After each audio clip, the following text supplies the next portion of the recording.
Dhaka metropolitan পুলিশের DMP গোয়েন্দা DB কার্যালয়ে গিয়েছিলেন চিত্রনায়িকা অপু বিশ্বাস। রোববার ৬ আগস্ট দুপুর ২:৩০টায় তিনি ডিবি প্রধানের কার্যালয়ে যান। গণমাধ্যম অনুযায়ী গোয়েন্দা ডিবি কার্যালয়ে যাওয়ার কিছুক্ষণ পরেই ডিবি প্রধান হারুন রশিদের সঙ্গে দুপুরের খাবার খান অপু বিশ্বাস। এই সময় খাবার টেবিলে তাদের সঙ্গে আরও কয়েকজন ছিলেন। ঢাকা মেট্রোপলিটন পুলিশের গোয়েন্দা শাখার ডিবি প্রধান মোহাম্মদ হারুন রশিদ জানিয়েছেন, সাইবার বিষয়ে সহযোগিতার জন্যই অপু বিশ্বাস ডিবি কার্যালয়ে এসেছেন।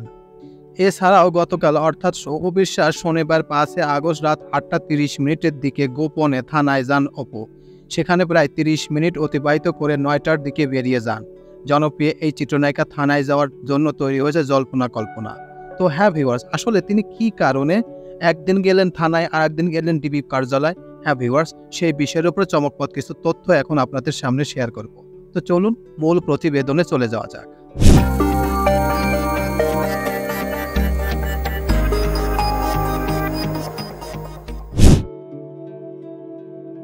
আগের রাতে থানায়, পরদিন ডিবি কার্যালয় অপু বিশ্বাস।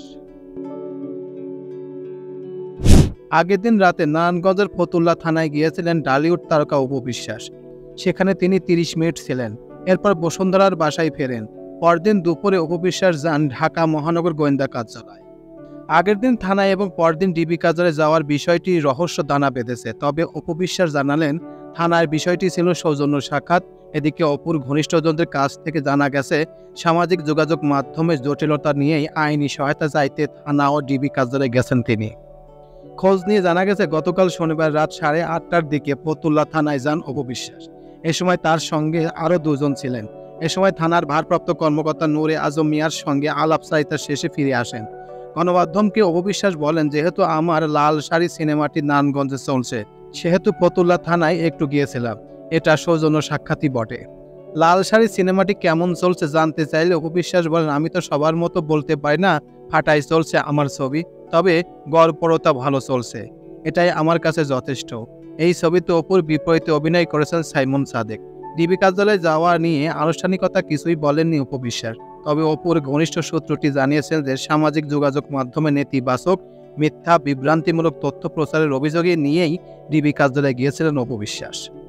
সম্প্রতি সন্তান আব্রাহাম খান জয়কে নিয়ে যুক্তরাষ্ট্রে ঘুরে এসেছেন অপু বিশ্বাস। সেখানে আগে থেকেই ছিলেন জয়ের বাবা শাকিব খান। তারপর শাকিব অপু বিশ্বাস দুজনে তাদের সন্তান জয়কে সুন্দর মুহূর্তে উপহার দেওয়ার চেষ্টা করেন।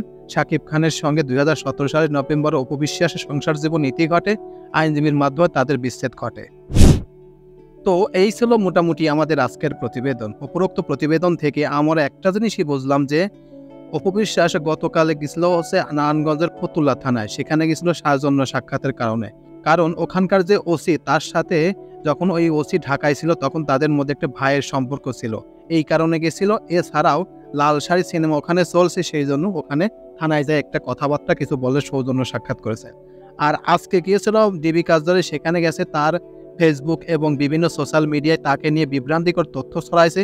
এই জন্য সহযোগিতা কিভাবে পাওয়া যায় এই জন্য সেখানে গিয়েছিল, এরকমের তথ্য দিয়েছে। কিন্তু এই বিষয়ের উপর অপু বিশ্বাস কোনো কথা না বললেও তার কিছু ঘনিষ্ঠজন এরকম তথ্য দিয়েছেন এবং ডিবি প্রধানও বলেছেন যে, আসলে সাইবার ক্রাইম সম্পর্কে কিছু তথ্য এবং কিছু সহযোগিতা নেওয়ার জন্যই অপু বিশ্বাস এখানে এসেছিল।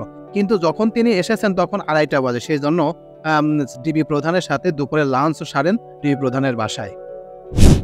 প্রিয় ভিউয়ার্স, আমার এই তথ্য এবং ভিডিওটি যদি আপনাদের কাছে একটুখানি ভালো লেগে থাকে তাহলে অবশ্যই লাইক, কমেন্ট, শেয়ার করবেন এই ভিডিওটি। আর যারা এখন পর্যন্ত আমার এই চ্যানেলটি সাবস্ক্রাইব করেন নাই, তারা দ্রুত আমার এই চ্যানেলটি সাবস্ক্রাইব করে রাখবেন। তো আজকে এই পর্যন্তই, সবাইকে ধন্যবাদ জানিয়ে এখানেই শেষ করছি। আল্লাহ হাফেজ।